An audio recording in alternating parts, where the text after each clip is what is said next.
पहले इस क्वेश्चन का आंसर मैं रास्ते से हटाता हूं। देखो यार, दिसंबर जनवरी तक मैं कोशिश कर रहा हूं, ठीक है। मैं शो तैयार कर रहा था, फिर कुछ उसमें गलती हो गई, फिर मुझे लगा ठीक करते हैं, फिर मैंने एक दो चीजें और चेंज कर दी। तो बार बार ऊपर नीचे, कभी शो खराब जाता तो मैं कुछ चेंज कर देता हूं। जो भी वो है, दिसंबर जनवरी तक मैं कोशिश कर रहा हूं कि कर दूं। उसके बाद एक दो वीडियो तो डाल ही दूंगा मैं, स्पेशल चाहे ना भी डाल पाऊं, बट हाँ, दिसंबर जनवरी तक कोशिश है डालने की, ठीक है। बस यार, बड़े तुम लोग फिलोसॉफिकल क्वेश्चंस पूछने लग गए हो, मतलब क्या हो गया है? क्या हो गया तुम लोगों को? मुझे बहुत सारे, मैंने जब क्वेश्चन देखने लगे, किसी ने कहा कि जीने का क्या फायदा है, क्या लव हर चीज का सोल्यूशन है। भाई लगता है मेरी ऑडियंस भी बड़ी हो रही है मेरे साथ साथ। पैसों से खुशी मिलती है, आई थिंक मिलती होगी, गरीब लोगों को तो मिल ही जाती है। आई थिंक अमीर लोगों को पता नहीं मुझे मिलती है कि नहीं। मुझे भी मिलती है, जब एक पॉइंट तक तो मिल ही जाती है। आई थिंक अगर तुम बिल्कुल ही फटे हाल है, तुम्हारे गरीब हो, तब तो भाई पैसे से बड़ी कोई खुशी नहीं होगी। पर आई डोंट थिंक अब अंबानी जी को कोई पैसों से खुशी मिलती होगी। तो तुम बीच में हो, अब देख लो तुम कौन सा मीटर पे हो तुम।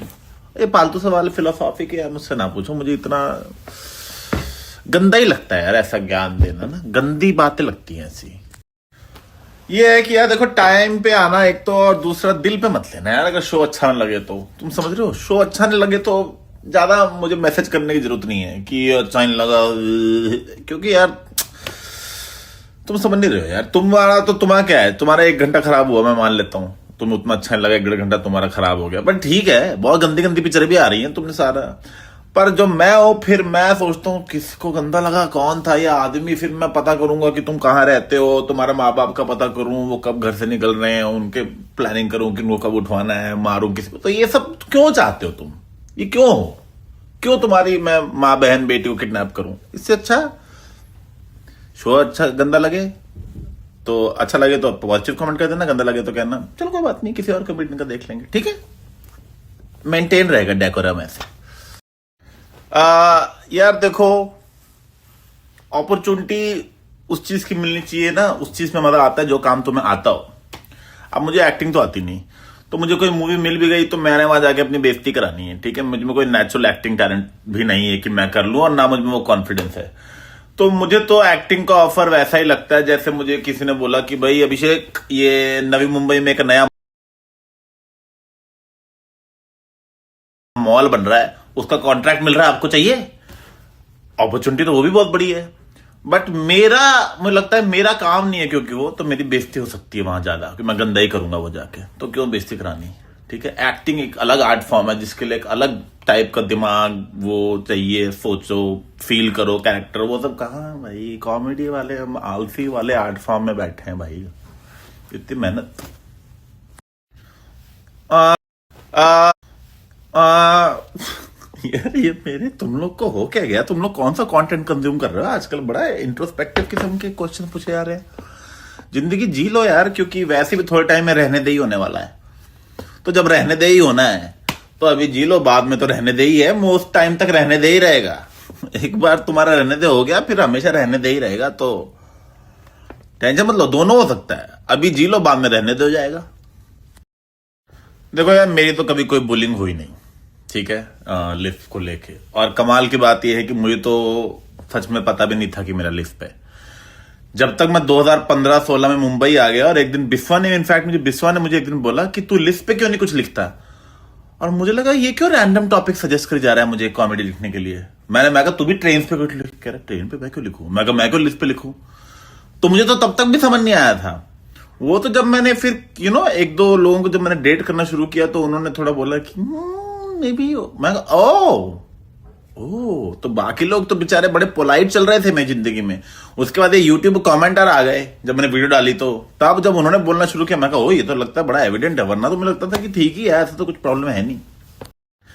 मैं समझता हूँ यार, माँ बाप को ऐसे लालच तो क्या है, मुझे लगता है ना वो बस वसूल करना चाहते हैं। मतलब कि यार किसी ने भरी जवानी में अपनी बॉडी के साथ जो किया, बच्चा करके जो गलती, मतलब जो औरतों ने की, उसके बाद तुम्हारे बाप ने एक्स्ट्रा स्ट्रेस लिया कि अब एक्स्ट्रा कमाना पड़ेगा,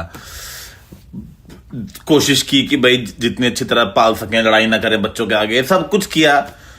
तो बेसिकली वो लालची, मुझे लगता है थोड़े पेमेंट मांग रहे हैं कि भाई जो हमने 18 साल की सजा काटी है उसको कुछ कॉम्पनसेशन मिल सकता है हमें।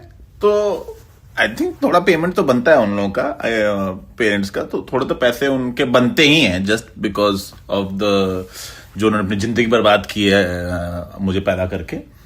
बट थोड़ा मुझे लगता है कई बार वो एक्स्ट्रा मांग लेते हैं। चलो कोई बात नहीं, लालची कौन नहीं है यार, मैं खुद नहीं हूं बट बाकी लोग तो हैं।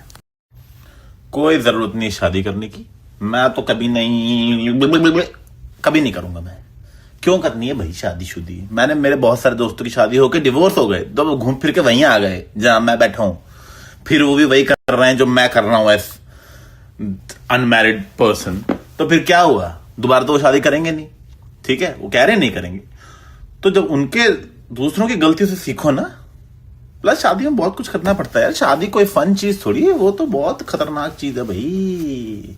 ना ना ना ना ना ना, इतना करने की क्या जरूरत है? किसी के साथ रहने लग जाओगे तुम पागल हो गए हो क्या? मुझे अपने पेरेंट्स से ज्यादा किसी से प्यार नहीं है, उनके साथ भी नहीं रहता जब मैं, तो एक रैंडम लड़की के साथ क्यों रहने लग जाऊंगा? चाहे हमें पसंद हो, पर है तो रैंडम ही, अपना खून थोड़ी है।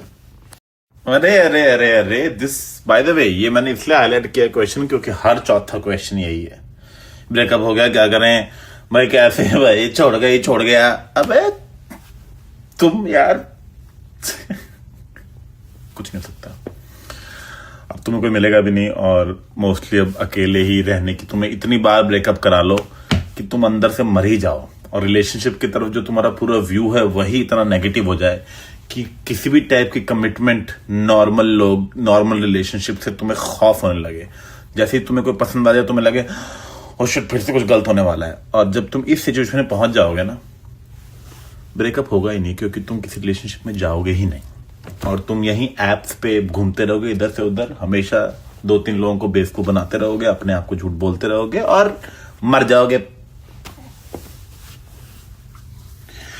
मुझसे मत पूछो ये सब यार इसका एक जवाब तो ये है कि ऐसा लो लेवल काम मैं नहीं करता, पर इसका सच जवाब ये है कि ऐसे घटिया काम मुझे करने में कोई इंटरेस्ट नहीं है, ठीक है।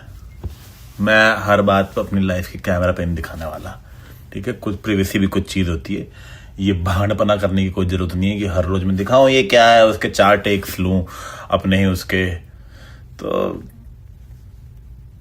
फिर से ले ये वाला answer, yes I am emotionally available. बिल्कुल, मैं तो हमेशा इमोशनली अवेलेबल रहता हूँ, हमेशा तो नहीं, मुझे लगता है जब जरूरत होती है तब इमोशनली अवेलेबल रहता हूं मैं, और जरूरत मुताबिक होना चाहिए। बड़ा ये वेग क्वेश्चन है कि are you emotionally, in general थोड़ी होता है, नीड बेस्ड होना चाहिए ना। मैं तुमसे पूछूं are you available to play badminton, तुम बोलो यस, फिर मैं रात को 2:30 बजे बोलूं ओए आजा बैडमिंटन खेलने, तुम बोलो भाई 2:30 बजे कोई टाइम है, फिर मैं बोलूं है तू तो बोला था अवेलेबल रहता है बैडमिंटन खेलने के लिए। अरे भाई हर चीज का कोई टाइम भी तो होता है ना। तो I am available when it is required. अब उस पर डिसएग्रीमेंट हो सकती है कि किसी को 2:30 बजे बैडमिंटन खेलना है रात के, मुझे लगता है कि हफ्ते में 2-3 बार बैडमिंटन खेल लो तो ठीक है, पर तुम सारा दिन ही किसी को बैडमिंटन खेलने के लिए बुलाते रहोगे तो कहेगा भाई मुझे नहीं खेलना था बैडमिंटन, फिर वो कहेगा ये तो भाई बैडमिंटन खेलने के लिए अवेलेबल ही नहीं होता। अरे भाई सारा दिन नहीं होता, पर कभी तो अकेले भी खेल लेना उसके साथ, बैडमिंटन के साथ। आई डोंट नो एनालॉजी बैठ रही है कि नहीं।